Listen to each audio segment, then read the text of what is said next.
এমপিওভুক্ত শিক্ষকদের সর্বনিম্ন বেতন ৩৫,০০০ টাকা।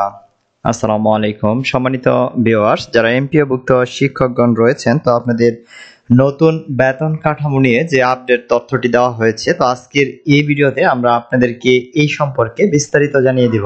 তার জন্য অবশ্যই ভিডিওটি সম্পূর্ণ দেখার চেষ্টা করবেন এবং চ্যানেলটিতে যারা নতুন যুক্ত হয়েছেন তারা অবশ্যই চ্যানেলটি সাবস্ক্রাইব করে নেবেন। ভিউয়ার্স, আমরা কথা না বাড়িয়ে মূল আলোচনায় চলে যাব। তো আমরা প্রথমেই দেখে নেব এটি নিয়ে শিক্ষা বার্তা অর্থাৎ দৈনিক শিক্ষা যে তথ্যটি দিয়েছে আমরা সেটি দেখাবো। এইখানে আপনারা দেখতে পাচ্ছেন যে বৈষম্যমুক্ত হোক নবম পে স্কেল।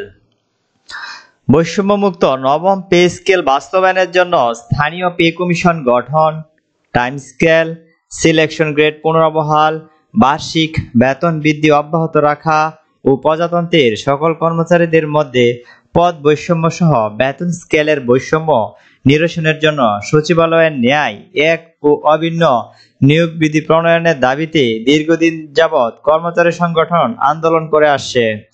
এই সংগ্রামের ফলে গঠিত হয়েছে নবম জাতীয় পে কমিশন। বৈষম্যের বেড়াজালে আবদ্ধ সরকারি কর্মচারীরা আজকের পে কমিশনের কাছে প্রত্যাশা ও অতীতকালে সকল বৈষম্য নিরসন করে বেতন স্কেল প্রণয়ন করা। সে লক্ষ্যে বাংলাদেশের সরকারি কর্মচারী কল্যাণ ফেডারেশনের 7 দফা দাবি সুপারিশ সহ আশুকপিত যৌক্তিক দাবি উপস্থাপনা করেছেন। এদিকে 1 নম্বরে বলা হয়েছে 1:4 ভিত্তিতে 12 গ্রেডের সর্বনিম্ন বেতন স্কেল 35,000 ও সর্বোচ্চ 1,20,000 টাকা। নবম পে স্কেল বাস্তবায়ন করা হলে বৈষম্য অনেকটা নিরসন হবে। ডিসেম্বর 2025 এর মধ্যে নবম পে স্কেলের গেজেট জারি হবে এবং 2025 সালে পে স্কেলের হরণকৃত 3টা টাইম স্কেল, সিলেকশন গ্রেড সহ বেতন জ্যেষ্ঠতা পুনর্বহাল এবং সকল স্বায়ত্তশাসিত প্রতিষ্ঠান গ্র্যাজুয়েটির পাশাপাশি পেনশন পরিবর্তন বিদ্যমান আনুতাসিক হার 90% এর পরিবর্তে 100% নির্ধারণ পেনশন গ্র্যাজুয়েটির 1 টাকার সমান 500 টাকা নির্ধারণ করতে হবে। 3 বলা হয়েছে ব্লক পোস্টের কর্মরত কর্মচারী সহ সকল পদে কর্মকর্তাদের পদোন্নতি বা 5 বছর পর পর উচ্চতর গ্রেড প্রদান করা প্রয়োজন।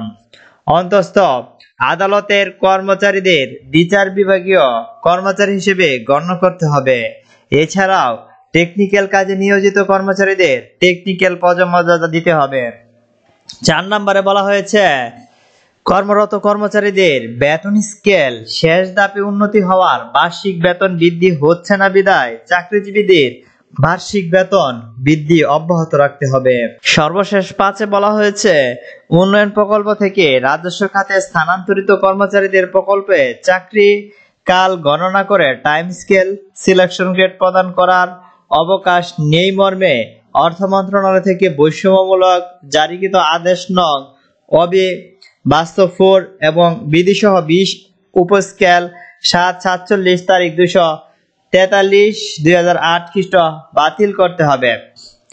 এইখানে নবম পে স্কেলের মধ্য দিয়ে এমপিওভুক্ত শিক্ষক কর্মচারীদের সর্বনিম্ন বেতন 35,000 টাকা করার জোরালো দাবি করা হয়েছে। তো আপনারা সর্বশেষ আপডেটে জেনেছেন। পরবর্তী আপডেট জানতে অবশ্যই চ্যানেলটি সাবস্ক্রাইব করে আমাদের সাথে থাকুন। ধন্যবাদ।